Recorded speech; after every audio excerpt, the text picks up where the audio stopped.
एक और हमारे स्पीकर हैं SM अम्मार नासिर साहब, कलकत्ता से हैं, सोशल एक्टिविस्ट हैं, बिजनेसमैन हैं, और वो आज हमारे साथ यहाँ मौजूद हैं। वो हमें बताएंगे कि यूपी में जो ये आउटसाइडर पार्टीज आ रही हैं उनका, यानी जो ओवैसी साहब और जो रिलीजियस बेस्ड पॉलिटिक्स हो रही है यूपी में, उसका असर क्या रहेगा आने वाले इलेक्शन में इन यूपी।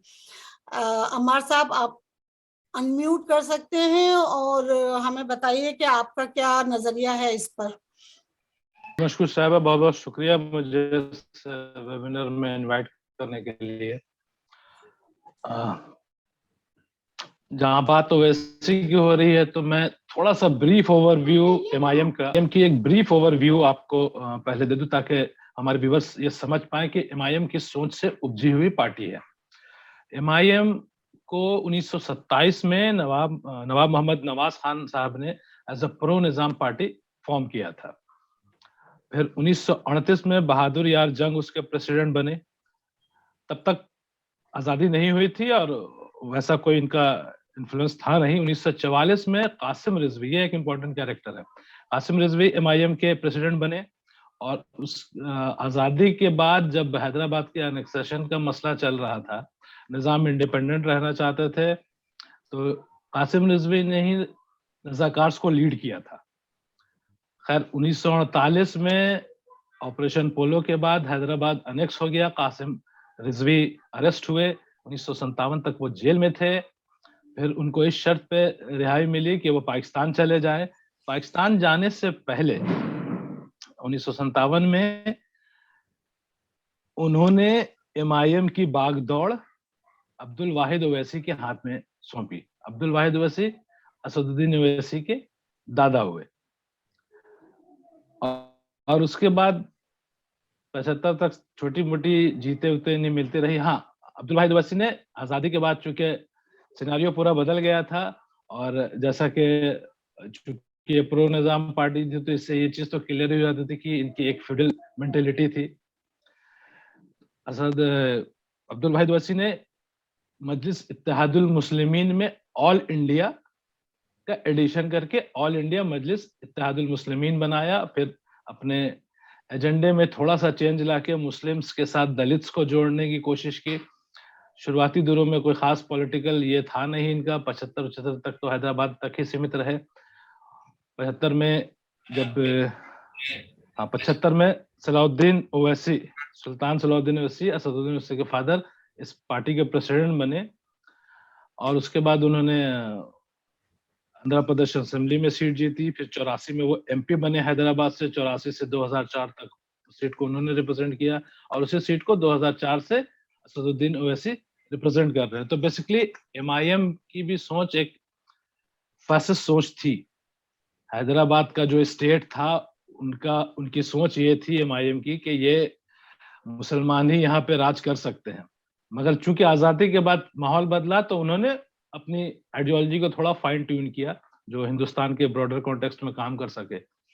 अब 2014 में नरेंद्र मोदी पिक्चर पे आते हैं। उन्होंने एक जुमला दिया था, अच्छे दिन आएंगे। ऐसा नहीं है कि उनके आने के बाद अच्छे दिन किसी के नहीं आए, कुछ लोगों के आए हैं। अब आमतौर पे लोग अदानी अंबानी का नाम लेंगे, मैं उनके अलावा असदुद्दीन ओवैसी की बात करता हूँ। असदुद्दीन ओवैसी के भी अच्छे दिन 2014 के बाद आए हैं। उनका पॉलिटिकल रोड मैप बढ़ा है, क्योंकि ताली दो हाथ से बजती है। क्रिकेट में कहा जाता है कि it takes fast bowlers hunt in pairs. तो अब अगर बीजेपी एक तरफ से रिलीजियस पॉलिटिक्स करे और उसके सामने जिसे वो दुश्मन बता रही है उसकी कोई फेस नहीं हो, उसका कोई फेस ना हो, 2014 के बाद वो फेस ओवैसी बने। फायदा दोनों को हुआ, बीजेपी को भी हुआ, ओवैसी को भी हुआ। ओवैसी एक शहर से निकल के महाराष्ट्र पहुंचे, महाराष्ट्र में उन्होंने सीटें जीती। बिहार में पहली बार में नाकामयाब रहे, बट दूसरी बार में 5 सीट मिली उन्हें, जिसका नुकसान ग्रैंड अलायंस को भी काफी हुआ। बंगाल में उन्हें खासी कामयाबी नहीं मिली। उसकी एक वजह ये हो सकती है कि बंगाल के लोगों ने के पास एक फॉर्मिडेबल ऑप्शन था। अब मेरा जो टॉपिक है वो है ओवैसी और रिलीजियस बेस्ड पॉलिटिक्स। अब ओवैसी ने अब तक जहां जहां इन्हें तो जरा भी कामयाबी मिली है, अगर आप उसमें देखें तो उसका फायदा सीधा सीधा बीजेपी को हुआ है। महाराष्ट्र हो या बिहार हो, बंगाल में लोगों ने ओवैसी का हाथ नहीं थामा, इनकी पतंग काट दी और ममता बनर्जी ने रिकॉर्ड जीत हासिल कर ली, जो मेरे जानने वाले बहुत से टीएमसी के दोस्त भी खुद यकीन नहीं करते कि इतनी सीट क्यों नहीं उम्मीद थी। मेरे जो दोस्त टीएमसी में हैं, वो लोग खुद कहते थे कि लेफ्ट की सीट बढ़ेगी, बीजेपी की सीट बढ़ेगी, बीजेपी की सीट तो बढ़ी, लेफ्ट 0 पे आ गई। मगर उन लोगों में से किसी ने नहीं सोचा था कि टीएमसी 180 के ऊपर जाएगी, ये 217 पे पहुंच गया। तो वोटर्स के ऊपर है कि वो किसे जिताते हैं, किसे हराते हैं। मगर रिलीजन बेस्ड पॉलिटिक्स की जहां पे बात हो रही है, एक स्टडी है येल यूनिवर्सिटी की, जिसका टॉपिक था do politics matter for ethnic violence, evidences from India. Gareth Nellis, Michael Weaver और स्टीवन रोजनवेग, ये 3 पॉलिटिकल साइंटिस्ट येल के हैं। इन्होंने एक स्टडी की थी जिसमें उन्होंने एक एनालिसिस दिया है कि इलेक्शन से 1 साल पहले अगर कोई कॉम्युनल राइट्स होता है इंडिया में, और ये 1962 से लेके 2000 के इलेक्शंस पे बेस्ड स्टडी है, तो उसका उसका फायदा भारतीय जनसंघ या बीजेपी को करीब 0.8% वोट शेयर उनका राइज करता है। आप अगर गुजरात का इलेक्शन देखें 2002, जब मोदी जी सीएम बने थे, उसके बाद 2002 का दंगा हुआ, उसके बाद गुजरात में जैसे उन्होंने अपनी सीट एकदम सीमेंट कर ली। 2017 यूपी इलेक्शन से पहले भी मुजफ्फरनगर का राइट हुआ। मुजफ्फरनगर के राइट के बाद किसी ने ये नहीं सोचा था कि बीजेपी इस तरह से स्वीप करेगी। हो सकता है सिंगल लार्जेस्ट पार्टी बनती, मगर किसी ने ये नहीं सोचा था कि बीजेपी इस तरह स्वीप करेगी। उसका फायदा भी, और वेस्टर्न यूपी जो कि नॉर्मली कम्युनल वायलेंस, मेरठ वगैरह 1-2 इलाकों को छोड़ दिया जाए तो वहां जो जाट बिरादरी है उसमें हिंदू मुस्लिम दोनों रहते हैं और काफी भाईचारा वाला इलाका था। वहां मुजफ्फरनगर में दंगा होता है, वहां का पूरा इक्वेशन बदल जाता है। तो राइट्स का सीधा फायदा हमेशा बीजेपी को होता है। एक चीज मैं अपने शहर की बात करूं, मेरे शहर में भी एक छोटी सी इंसिडेंस हुई थी। बंगाल में जनरली जो राइट्स हुए हैं वो ज्यादातर कंट्रोल्ड एक्ट ऑफ वायलेंस रहे हैं। लेफ्ट के दौर में तो उतना भी होने नहीं देती थी गवर्नमेंट, मतलब बंगालीज जनरली एक पीस लविंग लोग हैं। कम्युनलिज्म यहाँ भी है, मगर मार काट वाली कम्युनलिज्म यहाँ नहीं थी। तो ये थोड़ा हुआ, उसमें भी फायदा हमेशा बीजेपी को हुआ। बीजेपी आहिस्ते आहिस्ते, जब एनडीए में थी ममता बनर्जी, तब बीजेपी ने यहाँ खाता खोला था लोकसभा इलेक्शन में, तपन सिकदर दमदम से सीट जीते थे। उसके बाद से बीजेपी ऑलमोस्ट नील थी बंगाल में। मगर लेफ्ट हटती है, टीएमसी आती है, टीएमसी के आने के बाद लेफ्ट फॉर्मिडेबल अपोजिशन होती है उनके लिए, मगर लेफ्ट के साइडलाइन होने से ये हो गया कि अब मुसलमान बेचारे के पास, देखिए मुसलमान के साथ सबसे बड़ी ये अफसोसनाक हालत ये है कि ये अपने मुद्दों पे वोट नहीं करते, ये सिर्फ ये देखते हैं कि कौन हमें महफूज रख पाता है। ये बेबसी है मुसलमानों की, और ये शर्म की बात है इस मुल्क के लिए भी कि आपकी सबसे बड़ी अक़लियत को ऐसे सोच के वोट करना पड़ता है। बंगाल में अपोजिशन जो बीजेपी को कंट्रोल में रख सकती है वो टीएमसी थी, इसलिए सारे मुसलमान जो लेफ्ट को वोट करते थे, कांग्रेस मालदा जैसी जगह में जहां पे उनका एकदम स्ट्रॉन्ग बेस रहा है, वहां से उन्हें एक सीट नहीं मिली, वो सारे मुसलमान टोटली शिफ्ट कर गए टीएमसी पे। और मुसलमानों के पास ऑप्शन इसलिए भी नहीं है क्योंकि उनके पास थ्रेट एक है बीजेपी का। बीजेपी अब सबसे बड़ी अपोजिशन की पार्टी हो गई है, तो मुझे तो नहीं लगता कि अब अगले 10 साल तक टीएमसी को भी कोई हिला पाएगा। और बीजेपी की पूरा ग्राफ आप देखिए, हर राइट्स के बाद उन्हें हमेशा फायदा जो सबसे ज्यादा इलेक्ट्रल होता है नहीं होता है। तो यूपी में भी यही होने वाला है। पता ना, अल्लाह ना करे कि ऐसा कुछ हो इलेक्शन से पहले, मगर इसके आसार है। मथुरा की बात शुरू हो चुकी है, कोशिश उनकी पूरी रहेगी। अब सामने से ओवैसी साहब ने 100 सीटों पर लड़ने का ऐलान कर दिया है कि आज ही मैं कहीं पढ़ रहा था कि वो शायद अलायंस की कोशिश में है और 403 सीट पे उनका अलायंस लड़ेगा। मगर खैर 100 सीट वो होगी जहां पे मुसलमान इलेक्शंस पे कुछ इफेक्ट, वो रिजल्ट्स पे इफेक्ट कर सकते हैं। तो अब अगर वहां पे ओवैसी का फैक्टर जरा भी चला, उसका सीधा फायदा बीजेपी को होना है, नुकसान समाजवादी पार्टी को होना है। मैं मान के चल रहा हूँ कि ये इलेक्शन समाजवादी पार्टी और बीजेपी के बीच में है। अब बीजेपी के योगी कुछ कहेंगे, इधर से ओवैसी का स्टेटमेंट आएगा और ये पोलराइजेशन होगी। पोलराइजेशन जब होगी, दोनों तरफ होगी। एक कमाल की बात यह है कि हम लोग जब बिहार के इलेक्शन की जब बात होती थी तो लोग कहते थे ओवैसी को, मतलब एमआईएम को डिफेंड करने के लिए कि वो, आप देख लीजिए बीजे एमआईएम ने कितनी सीटों पे नुकसान किया। मतलब मसला ये नहीं है कि आपको पोलराइजेशन हमेशा वोट्स में नहीं दिखेगा, क्योंकि आप मान लीजिए 100 सीट पे लड़ रहे हैं, मगर पोलराइजेशन पूरे 403 सीट पे होगा। तो जहां आप नहीं लड़ रहे हैं वहां तो आप डेटा वाइज दिखा ही नहीं सकते।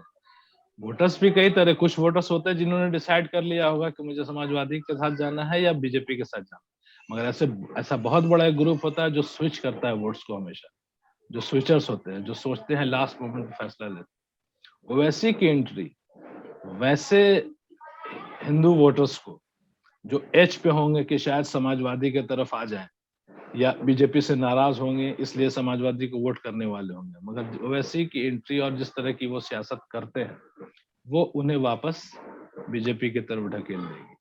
बिहार का देख लीजिए, अब अभी बात हो रही थी किसान आंदोलन की, किसान आंदोलन का इफेक्ट पड़ेगा। बंगाल में काफी पड़ा, मैं भी उस मूवमेंट से बहुत हद तक, बंगाल में जो मेरे शहरों में जो रैलियां हुई मैं उसमें शामिल था।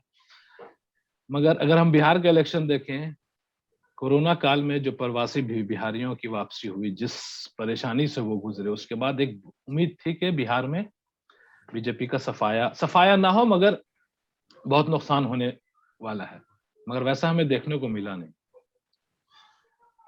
सीमांचल के एरिया से 5 सीटें इन्होंने जीती, जिसका नुकसान कांग्रेस को सीधे हुआ। वो एरिया कांग्रेस मजबूत है थोड़ा, मगर मेरे जो जानने वाले लोग हैं मिथिलांचल के, वो कहते हैं कि पहले 3-4 चरण में ये हो चुका था कि आरजेडी शायद अब सबसे बड़ी पार्टी हो गई है, और मिथिलांचल में उसका असर ये हुआ कि वहां पे जो मुस्लिम कैंडिडेट्स थे आरजेडी को, उन्हें यादव्स ने वोट नहीं किया। ये वहां के रहने वाले लोगों का वर्जन है। इसकी कोई स्टेटिस्टिक्स अगर आप पोलिंग बूथ वाइज पोल देखिएगा तो शायद समझ में भी आ जाए, और उस जगह से इन्हें नुकसान उठाना पड़ा।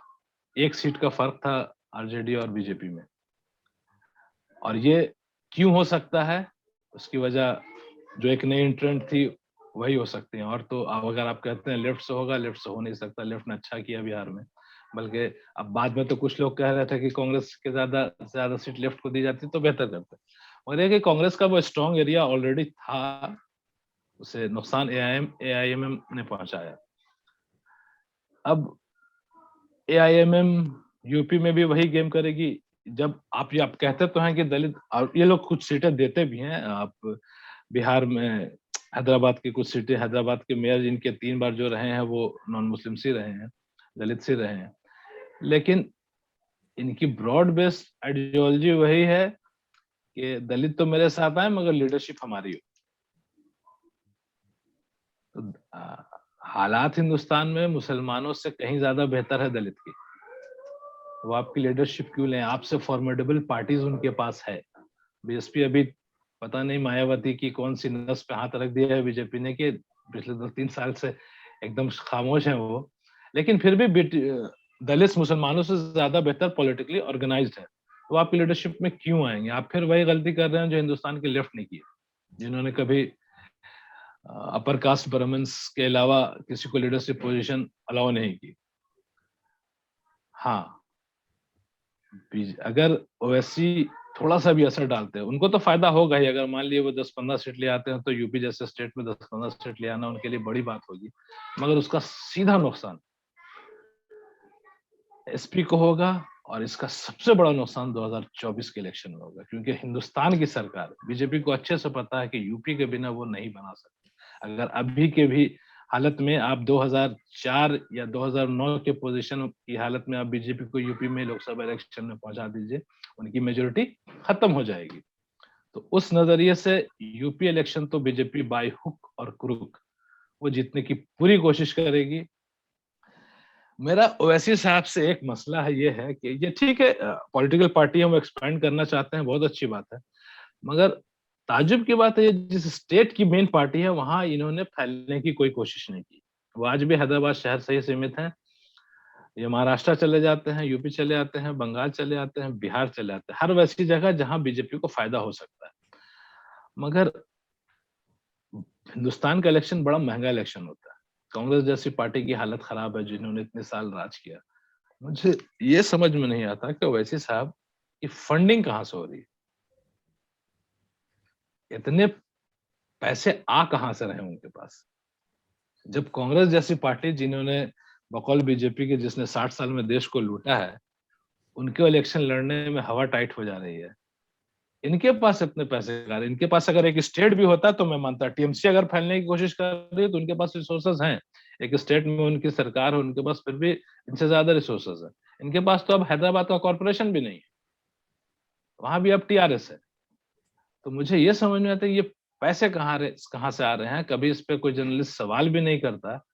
ऑब्वियस है, अब जो आम परसेप्शन है, लोग कहते हैं बी टीम, मैं बी टीम तो नहीं कहूंगा वैसे साहब को। वैसे साहब को पूरी आजादी है कि वो अपनी पॉलिटिकल सोच को पूरे देश में फैलाएं, मगर जब सिचुएशन बहुत एक्सट्रीम होती है तो आपको एक्सट्रीम कॉम्प्रोमाइजेस करने पड़ते हैं, एक्सट्रीम फैसले लेने पड़ते हैं। शिकायत उनसे ये भी है कि वो जब भी कहीं जाते हैं तो वो बीजेपी को हराने की सोच के नहीं जाते, जो आमतौर पे पूरा हिंदुस्तान का मुसलमान जिस पैटर्न पे आजकल वोट कर रहा है, वो सिर्फ अपने फायदे के लिए जाते हैं और उनके फायदे में बीजेपी का फायदा छुपा है। बस यही कह के अपनी बात खत्म करूंगा। Thank you. बहुत शुक्रिया अम्मार साहब। बहुत सारी चीजें हैं जो सही हैं और बहुत सारी चीजें हैं जिस पर अभी बात करने की जरूरत है, पर thank you so much for giving us time.